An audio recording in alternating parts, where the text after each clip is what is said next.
বিশ্বপ্রবাহ স্রোতে নটরাজ মহাকালের নৃত্যরঙ্গে যখন নব নব পর্যায়ের সূচনা হয়, সেই যুগ সন্ধিক্ষণে আবির্ভূত হন এক এক যুগ মানব। তাহাকে ভগবান বলো, অবতার বলো, আচার্য বলো, নেতা বলো, গুরু বলো, পরিত্রাতা বলো, মহামানব বলো, যে নামে যার খুশি। সেই দেব ও মানবের দেহ মনের মধ্য দিয়ে সমগ্র অনাগত যুগের ব্যথা বেদনা, অভাব অভিযোগ, আশা আকাঙ্ক্ষা, সংশয় সমস্যার সমাধান ও পরিপূরণের উপায়ের ইঙ্গিত আসে তাঁর সাধনা, তপস্যা, চিন্তা ভাবনা, আলাপ আলোচনা, আদর্শের প্রেরণা ও কর্ম প্রচেষ্টার মধ্য দিয়ে। এমনতর মহামানব আসেন একবার নয়, দুইবার নয়, বহুবার, অসংখ্যবার। শ্রী শ্রী আচার্যদেবের পিতা শ্রী বিষ্ণুচরণ ভূঁইয়া ফরিদপুর জেলার অন্তর্গত বাজিতপুরের জমিদার রাজকুমার মজুমদারের সঙ্গে অন্যায় মামলায় লিপ্ত হয়ে পড়েন। মামলায় জর্জরিত এই তেজস্বী পুরুষ বিষ্ণুচরণ তাঁর গৃহদেবতা নীলরুদ্র শিবের উপাসনায় মগ্ন। তাঁর স্ত্রী ধর্মপরায়ণা সারদা দেবীও স্বামীর কল্যাণে তারই পাশে নীলরুদ্র শিবকে আকুল আরতিতে ডাকতে থাকেন।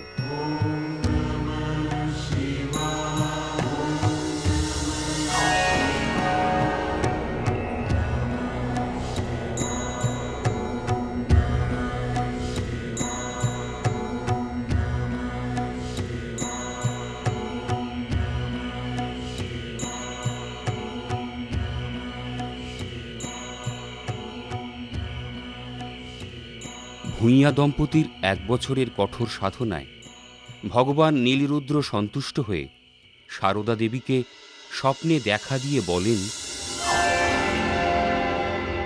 মা সারদা, আমি তোমাদের স্বামী স্ত্রীর কঠোর সাধনায় তুষ্ট। আমাকে এই বিশ্ব সংসারে যারা অন্তর দিয়ে ডাকে তাদের মনোবাঞ্ছা আমি পূর্ণ করি। তোমার কোল আলো করে তোমার পুত্র রূপে আমায় তুমি পাবে। তোমার কোনো ভয় নেই মা।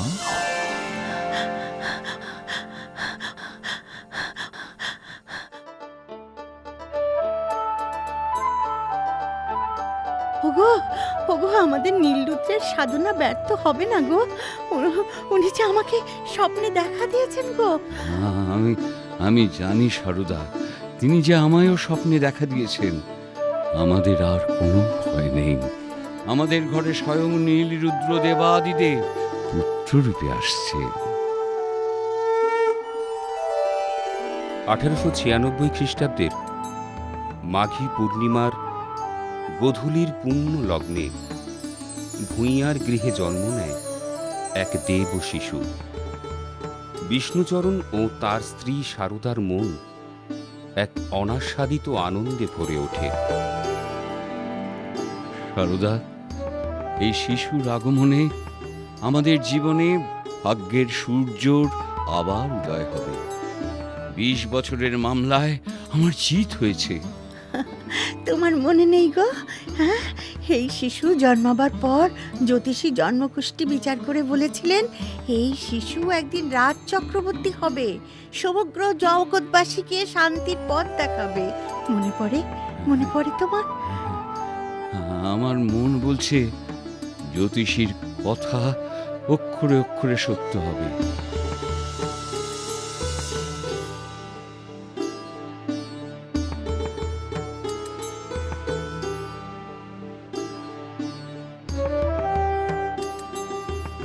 আজ সেই দেব শিশুর অন্নপ্রাশন। এই শিশুর নামকরণ উৎসব। আচার্যদেব নাম দিলেন বিনোদ। আহা, বড় সুন্দর নাম সারদা। আমি ওকে আরেকটি নাম দেব।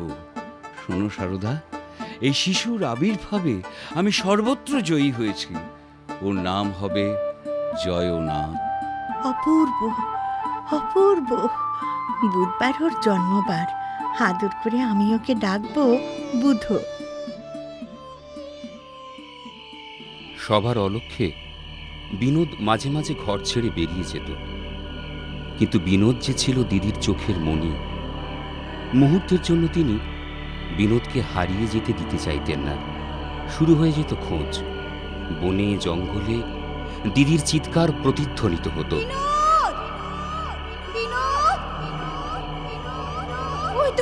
ওই তো আমার ভাই জঙ্গলের মধ্যে ধ্যানমগ্ন। আমার মন বলছে ও একদিন বড় সাধক হবে।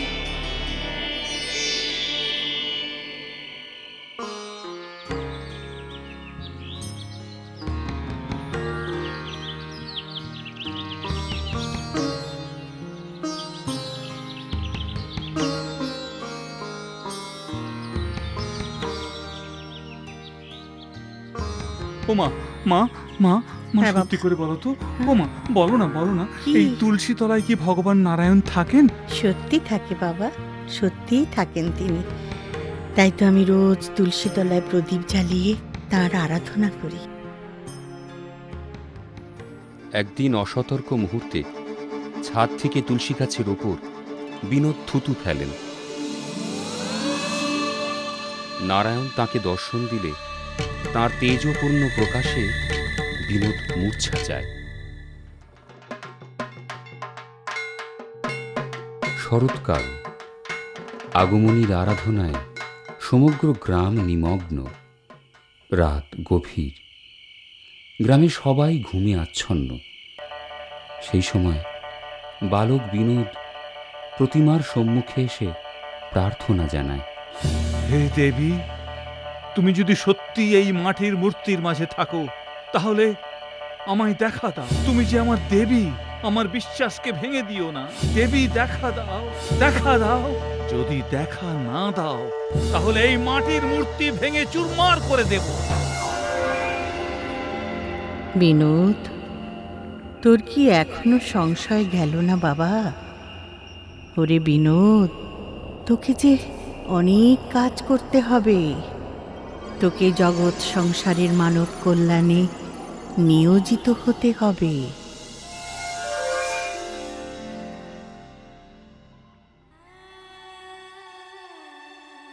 কিশোর বিনোদ আপন কক্ষে পাঠাভ্যাসের সঙ্গে সঙ্গে মৃত্যু চিন্তা করতেন।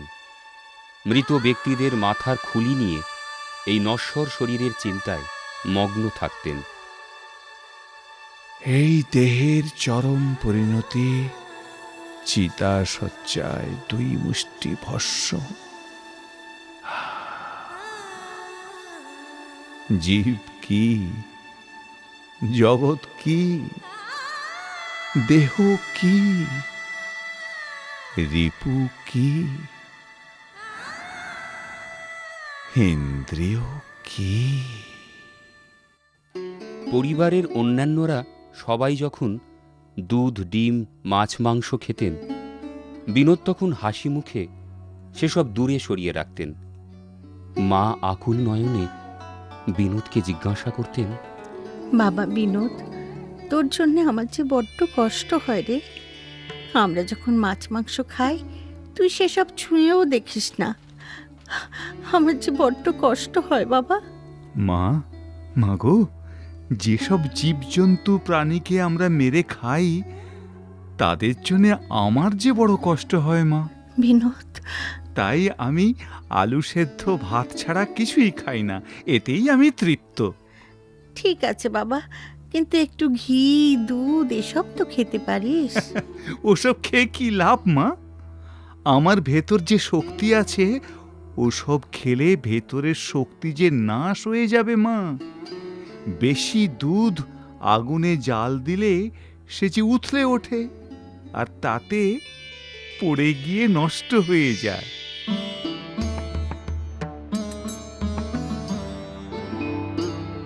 বিনোদ নিয়মিত শরীরচর্চা করতেন, আর 1.5 মণ ওজনের 2টি মুগুর তিনি 2500 বার ঘোরাতেন।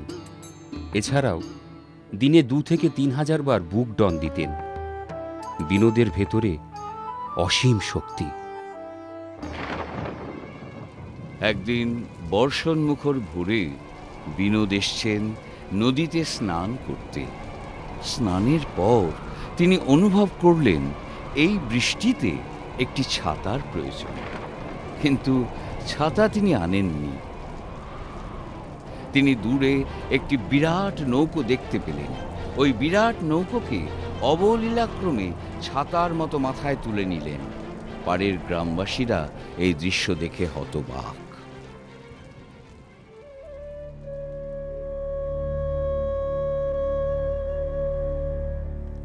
বাজিতপুর গ্রামের এক মুসলমান পালোয়ান হিন্দু মুসলমান সকলের ওপর অত্যাচার করত। একদিন হাটের মাঝে বিনোদ তার মুখোমুখি হয়। তাকে জিজ্ঞাসা করে, এই যে পালোয়ান ভাই, তুমি গ্রামের সবার উপর অত্যাচার করো কেন? আমি অত্যাচার করি তাতে তোর কিরে পুচকে ছেলে? আমার গায়ে জোর আছে, আমি যা ইচ্ছে তাই করব।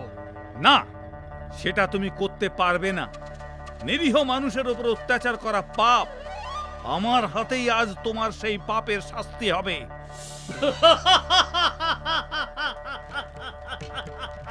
সেই হাসির সমুচিত জবাব দেয় বিনোদ। মাঝ রাস্তায় পালোয়ানের পা দুটি ধরে 3 পাক ঘুরিয়ে রাস্তার উপর ছুঁড়ে ফেলে দেয়।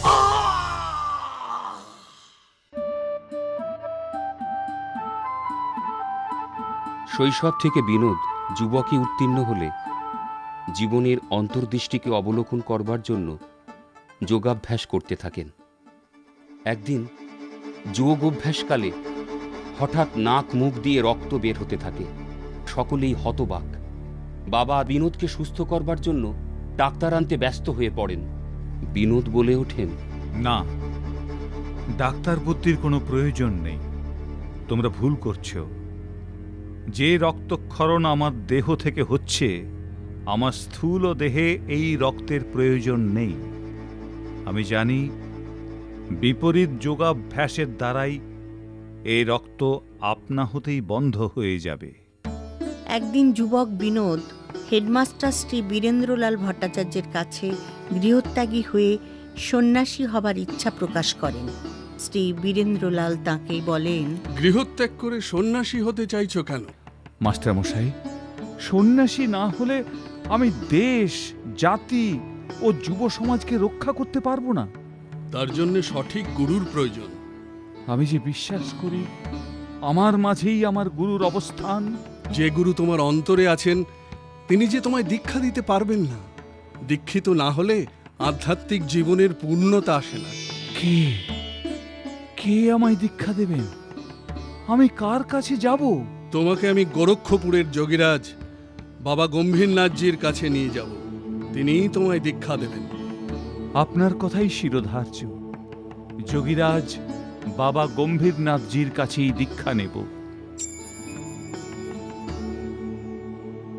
1913 সালে মহা অষ্টমীর দিন বিনোদকে নিয়ে যোগীরাজ বাবা গম্ভীরনাথজির নিকট উপস্থিত হলেন। বাবা তখন বললেন, মাস্টার, এ তুমি কাকে নিয়ে এসেছো? এর যে সব সাধনা হয়ে আছে। 1913 সালের অক্টোবর মাসের বিজয়ের পরের দিন ব্রহ্মচারী বিনোদ নাথ সম্প্রদায়ের গুরু যোগীরাজ বাবা গম্ভীরনাথজির নিকট দীক্ষা গ্রহণ করেন।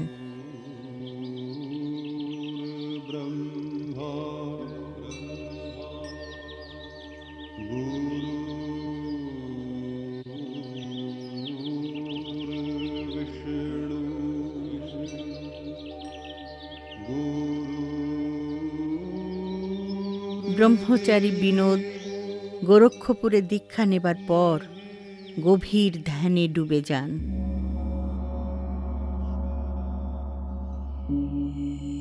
বলো হরি, বলো হরি, বলো হরি, বলো হরি, বলো হরি, বলো হরি, বলো হরি,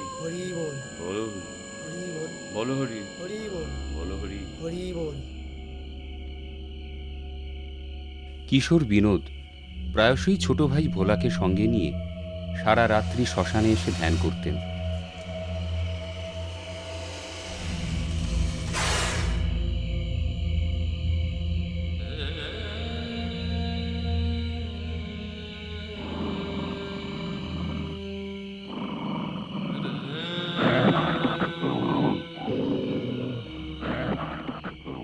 ভোলাকে তিনি বলতেন, এই মহাশ্মশানে যে তোকে নিয়ে আসি, তোর ভয় করে না তো?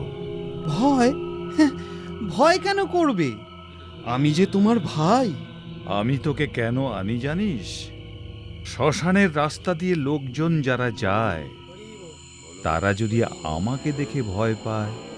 ঠিক বলেছ দাদা, আমি সারা রাত ধরে জেগে পাহারা দেব।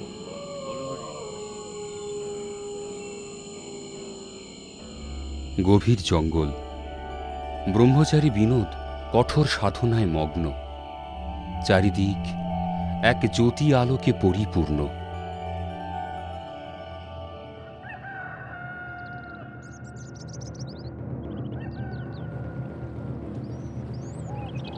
ব্রহ্মচারী বিনোদ বাজিতপুর শ্মশানের ওপারে গভীর জঙ্গলে ধ্যান নিমগ্ন।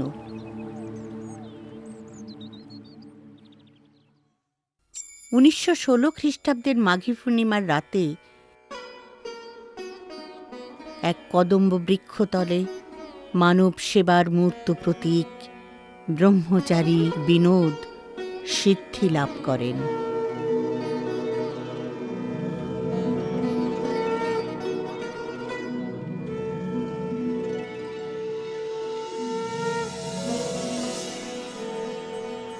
সিদ্ধিলাভের পর তাঁর শ্রীমুখের প্রথম বাণী এ যুগের আকাঙ্ক্ষিত কি? মহাজাগরণ, মহাসমন্বয়, মহামিলন, মহামুক্তি।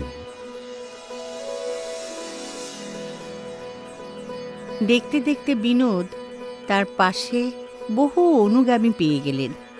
তাদের মাঝে বিলিয়ে দিলেন ঈশ্বর চিন্তা, আর মগ্ন হয়ে থাকতেন কীর্তন গানে।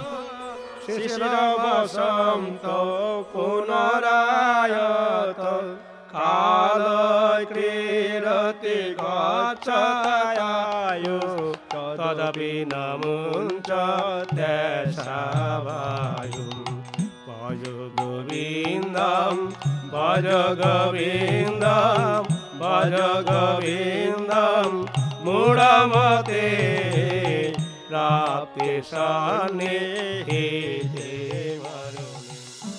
বিভিন্ন গ্রাম থেকে বহু তরুণ তরুণী বিনোদ ব্রহ্মচারীর কাছে আসতেন।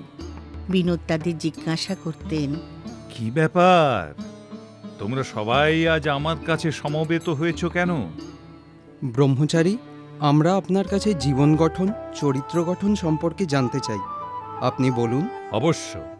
অবশ্যই বলবো।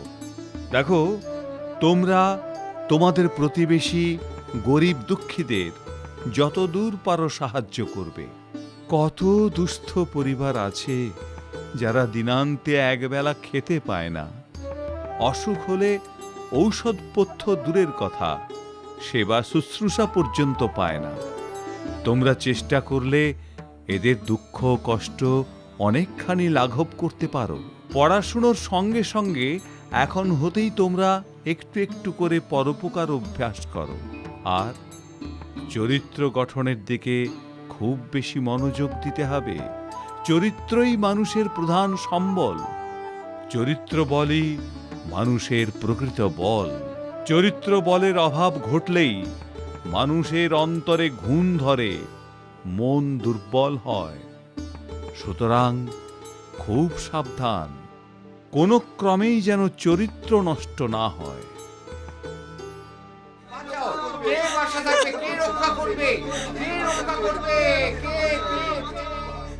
গ্রামে কলেরা মহামারী রূপে দেখা দেয়। বিনোদের মন হয়ে ওঠে চঞ্চল। সে ছুটে যায় মুসলমান অধ্যুষিত গ্রামে। গ্রামের মুসলমান সম্প্রদায় হতচকিত হয়ে যখন দেখে বিনোদ একজন রুগীকে কোলে নিয়ে বসে আছে, পাশে রুগীর স্ত্রী কেঁদে বলে ওঠে, আমি যে নিজের চোখে বিশ্বাস করতে পারছি না। আমরা মুসলমান, এ যে আমাদের কাছে বিস্ময়। হিন্দু হয়ে আমার স্বামী সেবা করছেন বিনোদ বাবা। তুমি ভুল করছো। আমি জাত পাত ভেদে মানব সেবা করি না, আমি মানুষকে সেবা করি ধর্ম জ্ঞানে। সেবা যে আমার ধর্ম।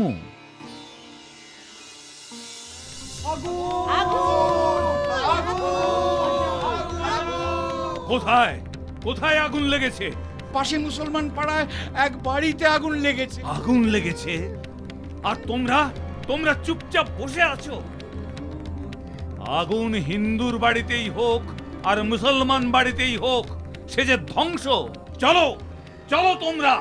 বিনোদ তার সঙ্গীদের নিয়ে ছুটে যায় এবং একটা বিরাট মাটির জালায় পাশের পুকুর থেকে জল আনতে থাকেন।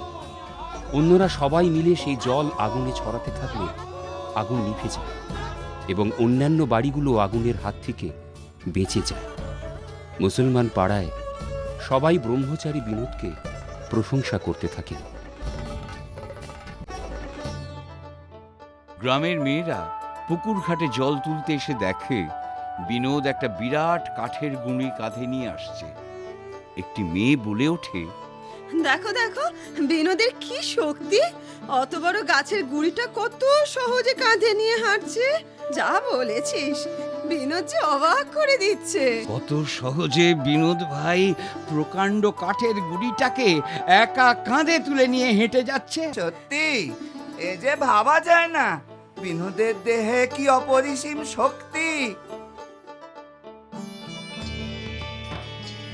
ব্রহ্মচারী বিনোদ আধ্যাত্মিক সাধনার মাঝেই খুঁজে পেয়েছিলেন মানব সেবাই মোক্ষ লাভের প্রধান পথ।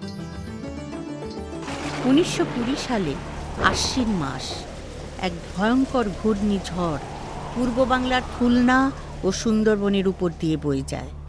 লক্ষ লক্ষ মানুষ হয়ে পড়ে গৃহহারা, আশ্রয়হীন। ব্রহ্মচারী বিনোদ বহু যুবককে সঙ্গে নিয়ে ব্যাপকভাবে ত্রাণ কার্য শুরু করেন।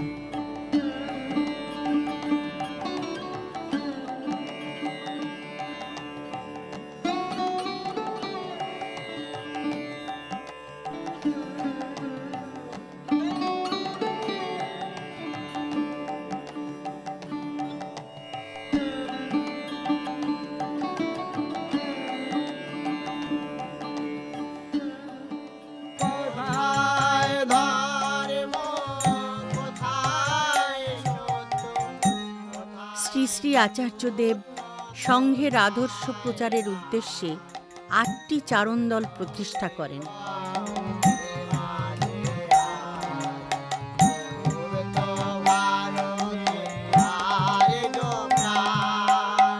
একদা জাগার সপ্ত সিন্ধু প্রণব মন্ত্রে রাখিত তাল, প্রভাতে পুত বৈদিক গীতে ফুটিয়া এই চারণ দলগুলো আজও ভারতের বিভিন্ন প্রান্তে প্রচাররত।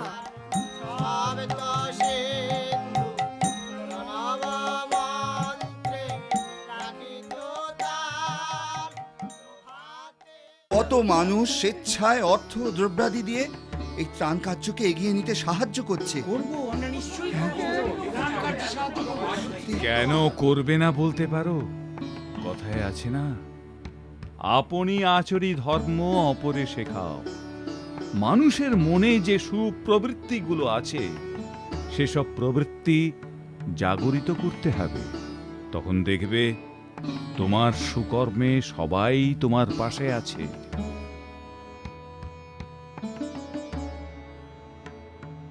বৈজ্ঞানিক আচার্য প্রফুল্লচন্দ্র রায়, আপনি যেভাবে অর্থ সংগ্রহ করে ত্রাণ কার্যে সহায়তা করেছেন, ত্রাণ শিবির পরিদর্শন করে আমাদের যেভাবে উৎসাহিত করেছেন, এর জন্যে আপনার কাছে আমরা চিরকৃতজ্ঞ। বিজ্ঞান মানুষের অগ্রগতি নিয়ে আসে। একজন বৈজ্ঞানিক হয়ে আমি সেটা বিশ্বাস করি, কিন্তু অগ্রগতি খড়কুটোর মতো ভেসে যায় প্রকৃতির অমোঘ নিয়মে। বিনোদ, তুমি তোমার সেবা এবং ত্রাণ দিয়ে সেই অমোঘ নিয়মকে লঙ্ঘন করতে পেরেছো।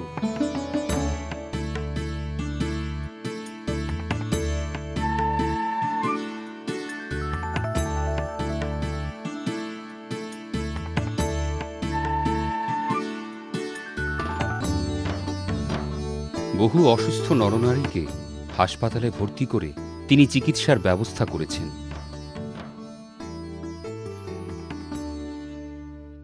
ব্রহ্মচারী বিনোদ সুন্দরবন অঞ্চলের ত্রাণ শিবির পরিদর্শনকালে প্রচণ্ড জ্বরে অসুস্থ হয়ে পড়েন। তাঁর সেবায় রত এক স্বেচ্ছাসেবকের মনে সন্দেহ জাগে। সে আপন মনে বলে ওঠে, এ কেমন মহাপুরুষ, যাকে আমরা দেবজ্ঞানে সম্মান করি, তার কেন অসুখ হবে? এ কি, উনি শয্যা ছেড়ে উঠে পড়লেন কেন? তাহলে কি উনি আমার মনের কথা বুঝতে পেরেছেন? হ্যাঁ, তোমাদের সবার মনের কথা আমি বুঝতে পারি। কেন ভুলে যাচ্ছ? বুদ্ধ, শঙ্কর, চৈতন্যদেবও এরূপ অসুস্থ হয়েছিলেন।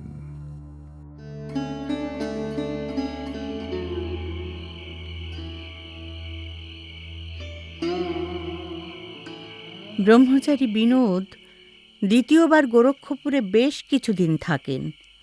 এই সময় মঠের পাশেই গভীর জঙ্গলে প্রায় সবসময়ই ধ্যানমগ্ন হয়ে থাকতেন।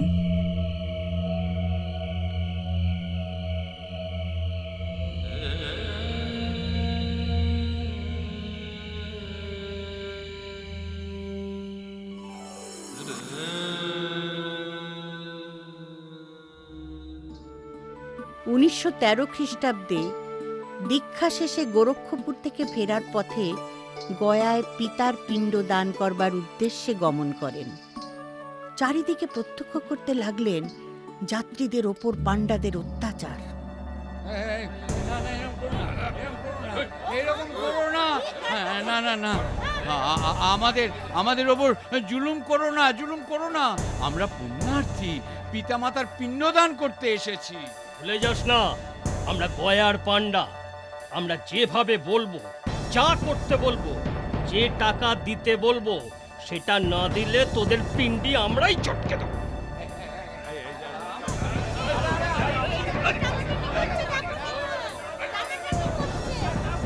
এই খবরদার! এই পুণ্যতীর্থে তোমাদের অত্যাচার আমি কিছুতেই সহ্য করব না। তোমার সহ্য করা না করাকে আমরা পরোয়া করি না। এই গয়া আমাদের, আমরা যা বলবো সেটাই আইন। আমি বিনোদ ব্রহ্মচারী, কোন অন্যায় আইনকে আমি বরদাস্ত করি না, করব না।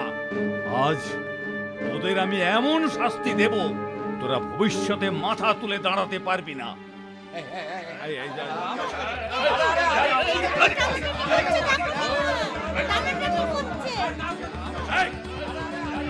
বিনোদ ব্রহ্মচারী উচ্চস্বরে বলে ওঠেন, আমি গয়াকে এমন ভাবে সংস্কার করব যাতে প্রতিটি পুণ্যার্থী শান্তিতে, শ্রদ্ধায় এই পুণ্যভূমিতে পিণ্ডদান ক্রিয়া সম্পন্ন করতে পারবে। জয় বিনোদ ব্রহ্মচারীর জয়, জয় বিনোদ ব্রহ্মচারীর জয়, জয় বিনোদ ব্রহ্মচারীর জয়, জয় বিনোদ ব্রহ্মচারীর জয়, জয় বিনোদ ব্রহ্মচারীর জয়, জয় বিনোদ ব্রহ্মচারীর জয়। গয়ায় তীর্থ সংস্কারের কাজ শুরু হলে বহু হিতৈষী বিত্তবান মানুষ স্বেচ্ছায় শ্রম, অর্থ দান করে সংস্কারের কাজ এগিয়ে নিতে সাহায্য করতে লাগলেন। 1924 সালে প্রয়াগ ধামে অর্ধকুম্ভ মেলায় স্বামী গোবিন্দানন্দ গিরি মহারাজের কাছ থেকে দীক্ষা নিয়ে ব্রহ্মচারী বিনোদ স্বামী প্রণবানন্দ নাম গ্রহণ করেন। আচার্য প্রণবানন্দ মহারাজের জীবনের মূল উদ্দেশ্য ছিল সমাজ সংস্কার। সেই কাজের শুরুতে তিনি মাঝে মাঝেই অস্পৃশ্য এবং নিম্নবর্গের মানুষদের বাড়িতে গিয়ে তাদের খোঁজ খবর নিতেন। কি রে হারান, কেমন আছিস তোরা? তোদের খোঁজ খবর নিতে এলাম। আচার্যদেব, আজ আপনি আমাদের বাড়িতে এসেছেন। আমরা যে অস্পৃশ্য, আপনার জাত যাবে যে। কি বলো গিন্নি? নিচু জাতের মানুষ আমরা, আপনি কি আমাদের সেবা গ্রহণ করবেন? ওরে, আমার মনের অভিধানে জাত বলে কোনো শব্দ নেই। একটাই শব্দ আছে, সেটা হলো মানুষ। নিজেদের স্বার্থের জন্য, নিজেদের বড় প্রতিপন্ন করার জন্য উচ্চ বর্ণের মানুষরা তোদের হেয় করে। তোরা যে একই ভগবানের সন্তান। শোন, আজ তোদের বাড়িতে আমি দুপুরে অন্ন গ্রহণ করব। এই আমাদের পরম সৌভাগ্য। হ্যাঁ, এই তো আমাদের পরম সৌভাগ্য, এই তো আমাদের পরম সৌভাগ্য। সকল নৈষ্ঠিক ব্রহ্মচারীরা বিনোদ ব্রহ্মচারীকে ঘিরে থাকতেন। মাঘী পূর্ণিমার তিথিতে তাদের তিনি দীক্ষা দিলেন।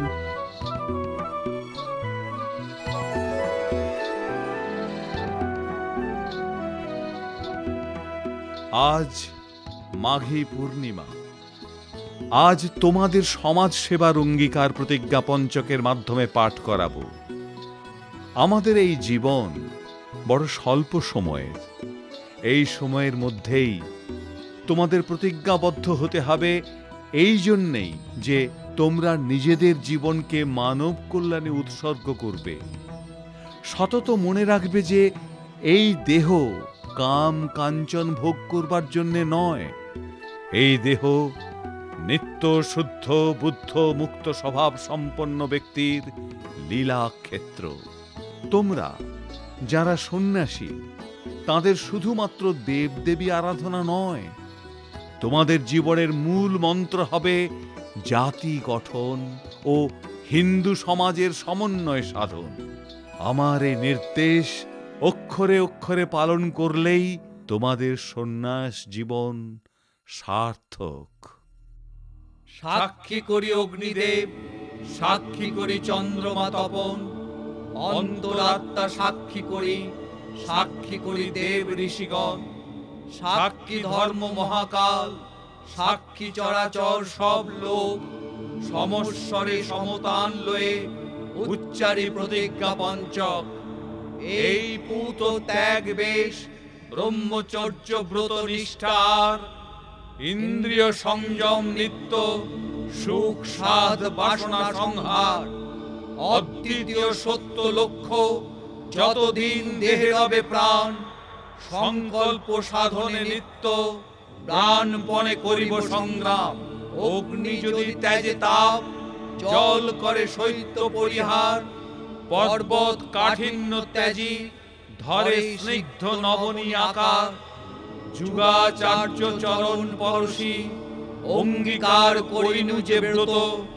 শত বিঘ্ন বিপদ জুঝিয়া, রক্ষা তাহা করিব নিয়ত। যাও বীর, নির্ভয় হৃদয়, আশিষ্ট দৃঢ়িষ্ট প্রাণ। মায়ার পিঞ্জর ভাঙি, মুক্ত আত্মা কেশরী সমান। অগণিত ত্যাগী ঋষি তপস্বী সাধক মহাপ্রাণ, মহামুক্তিতরে পরিনিল মুক্ত আজি সেই দেবযান। হিন্দু জাতির মধ্যে ক্ষাত্র শক্তির পুনর্জাগরণের জন্য ব্রহ্মচারী বিনোদ রক্ষী বাহিনী গঠন করেন এবং তাদের মধ্যে নিয়মিত লাঠি, তলোয়ার, ঢাল, সরকি প্রভৃতি খেলা ও শরীরচর্চার ব্যবস্থা করেন।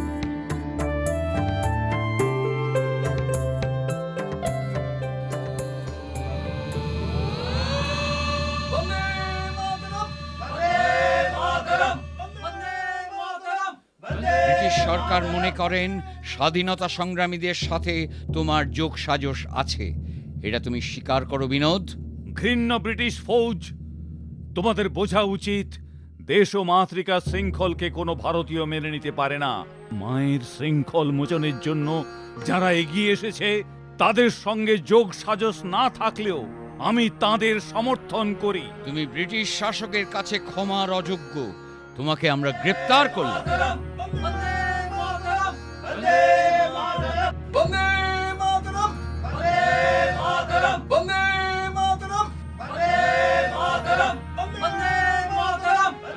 আমি মায়ের শৃঙ্খল মোচনের জন্য তোমাদের মিথ্যে শাস্তি নিতে এতটুকু দ্বিধা করব না। ইংরেজ সরকার 3 মাস ব্রহ্মচারী বিনোদকে জেলে আটক রাখেন। পরে প্রমাণের অভাবে সরকার তাকে ছেড়ে দেয়।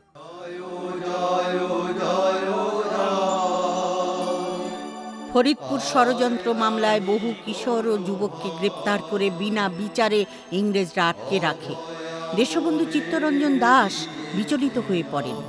সেই সব যুবকদের পক্ষ নিয়ে তিনি যে জোরালো সওয়াল করেন, তাতে সব বন্দীদের ইংরেজ সরকার মুক্তি দিতে বাধ্য হয়।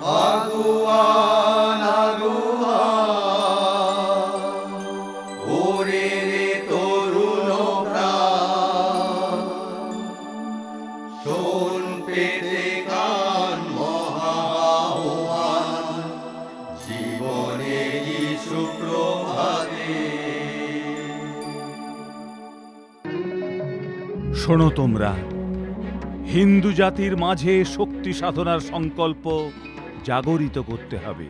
হ্যাঁ হ্যাঁ, সে যে অবশ্যই প্রয়োজন। শুধু প্রয়োজন ভেবে চুপচাপ বসে থাকলে চলবে না।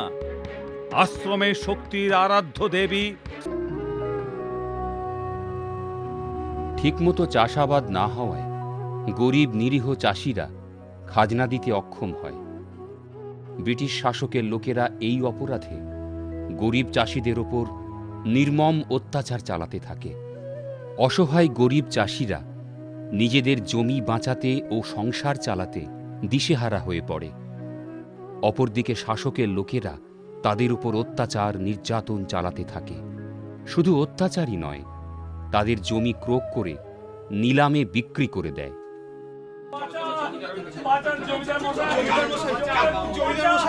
জমিদার মশাই, আপনি আমাদের বাঁচান। গত 1 বছর ধরেই চলছে নানা প্রাকৃতিক দুর্যোগ। ঠিকমতো চাষ করতে পারছি না, আমরা খাজনা দিতে পারছি না।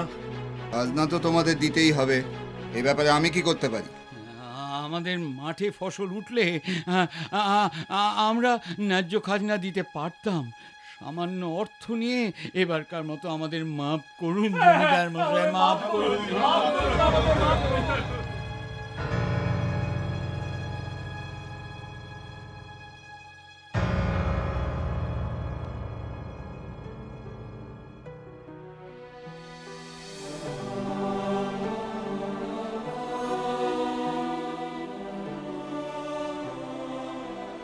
তোমরা গরিব, তোমাদের নতুন ঘর বাড়ি তৈরি করবার মতো অর্থ নেই।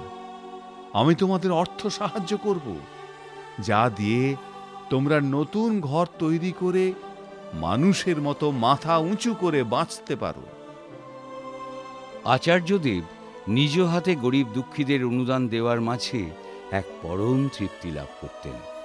তাই যখন নিজ হাতে তিনি তাদের বস্ত্র বিতরণ করতেন, তখন বিশ্ববাসীকে বুঝিয়ে দিতেন সমাজের দীন দরিদ্র অশিক্ষিত অস্পৃশ্য নরনারী ক্ষুধার্তদের মুখে এক মুষ্টি অন্নদানের ভেতর দিয়েই আসে প্রকৃত ঈশ্বর আরাধনা।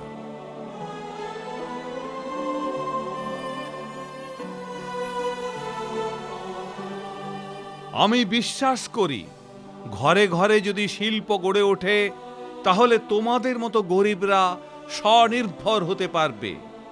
তাই কুটির শিল্প ও ব্যবসার জন্য আমি তোমাদের অর্থ সাহায্য করব।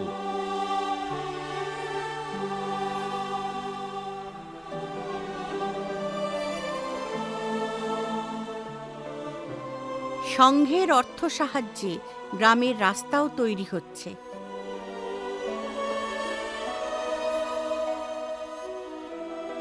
আচার্যদেবের ধ্যান জ্ঞান ছিল দুস্থদের পাশে দাঁড়ানো। তাদের করুণ অবস্থা দেখলে মন হতো চঞ্চল, বিচলিত। সুযোগ পেলেই তাদের বস্ত্র বিতরণ করে মুখে হাসি ফুটিয়ে তুলতেন। কি গো মেয়েরা, তোমরা খুশি তো? আমরা গরিব, আপনার দেওয়া কাপড় আমাদের কাছে আশীর্বাদ।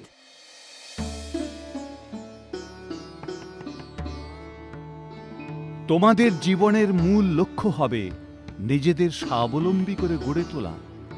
তাই আমি সংঘের পক্ষ থেকে তোমাদের চরকা, তাঁত, ঢেঁকি প্রভৃতি দিয়ে তোমাদের স্বাবলম্বী করবার চেষ্টা করছি। আচার্যদেব, আমি বিধবা। স্বামীর মৃত্যুর পর পুত্র ও কন্যাদের নিয়ে অথই জলে পড়েছিলাম, প্রায় অর্ধাহারে ছিলাম। আপনার দেওয়া চরকা আমাদের মুখে দুবেলা অন্ন তুলে দিয়েছে।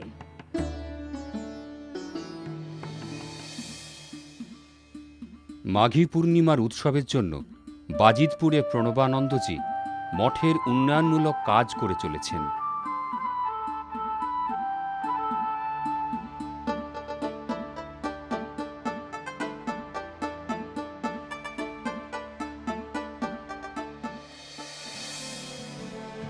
সংঘের একটি প্রচার দল ব্রহ্মদেশে প্রচারে যাবার আগে প্রণবানন্দজি বাংলার একজন বিশিষ্ট ব্যক্তির কাছ থেকে সংঘের পরিচয়পত্র পাবার জন্য আগ্রহী হন। তিনি কলকাতার মেয়র নেতাজি সুভাষচন্দ্রের কাছে দুজন প্রতিনিধিকে পাঠান। নেতাজি সুভাষ, আমাদের সংঘের একটি দল ব্রহ্মদেশে প্রচারের জন্য যাবে। আপনি যদি একটি পরিচয়পত্র আমাদের দেন। অবশ্যই দেব। এ শুধু আমাদের অনুরোধ নয়, এ যে আমার পিতামাতার আদেশ। আমি জানি আমার পিতামাতা স্বামী প্রণবানন্দজি মহারাজের অত্যন্ত ঘনিষ্ঠ।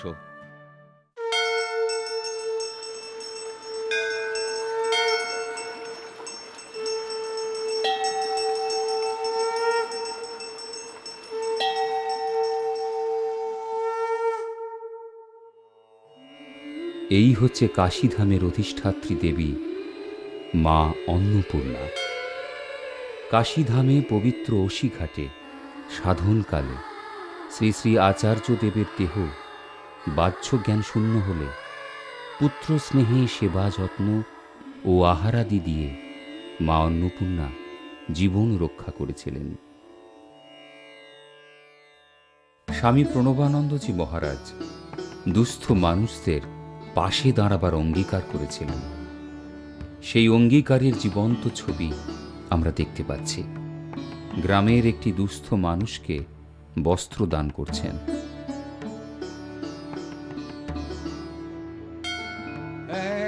চলো চলো চলো চলো চলো চলো, প্রসাদ দিতে হবে। প্রসাদ প্রসাদ প্রসাদ। সংঘের বিভিন্ন শাখায় বার্ষিক মহোৎসবে হাজার হাজার নরনারী প্রসাদ গ্রহণ করছে। চলো চলো চলো, এগিয়ে চলো। আরে আরে ঘুরে দাঁড়াও, এগিয়ে চলো, প্রসাদ নিতে হবে। চলো চলো চলো চলো।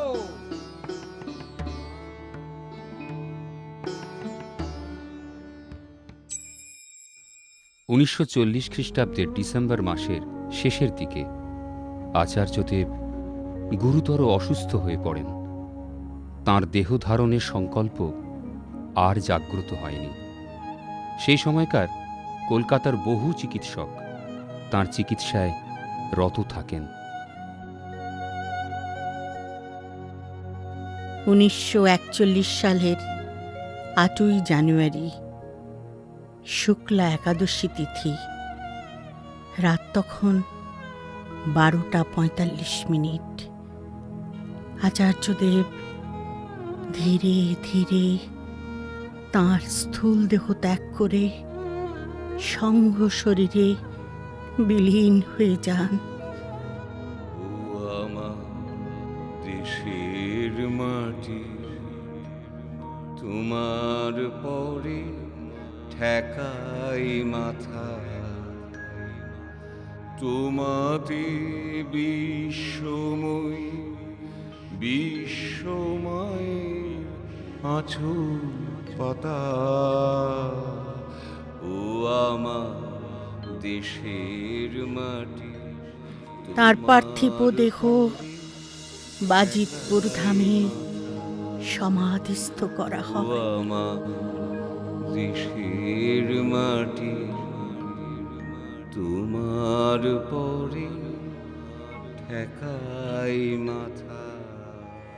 আচার্যদেব বলতেন, সংঘ, সংঘ শক্তি, সংঘ নেতা, তিনি এক, একে তিন, সর্বনিয়ন্তা স্বয়ং এই সংঘের ভার স্বহস্তে গ্রহণ করেছেন। এই সংঘ দ্বিতীয় বুদ্ধের সংঘ। এই সংঘের আশ্রয় গ্রহণ করলে মানব তার অভীষ্ট পরম পদ ও পরম শান্তি প্রাপ্ত হতে পারবে। শ্রী শ্রী আচার্যদেব প্রত্যহ ত্রিসন্ধ্যায় পূজা আরতি গ্রহণ করতেন। মহোৎসবের সময় হাজার হাজার নরনারী তাঁর শ্রীচরণে পূজার অর্ঘ্য নিবেদন করতেন। তিনি ভক্তদের বলতেন, যেখানে নিত্য ত্রিসন্ধ্যা পূজা আরতি হয় সেখানে আমি সদা সর্বদা বিরাজমান। ওম সংঘং শরণং গচ্ছামি, ধর্মং শরণং গচ্ছামি, ওম প্রণবং শরণং গচ্ছামি, আচার্য শরণং গচ্ছামি।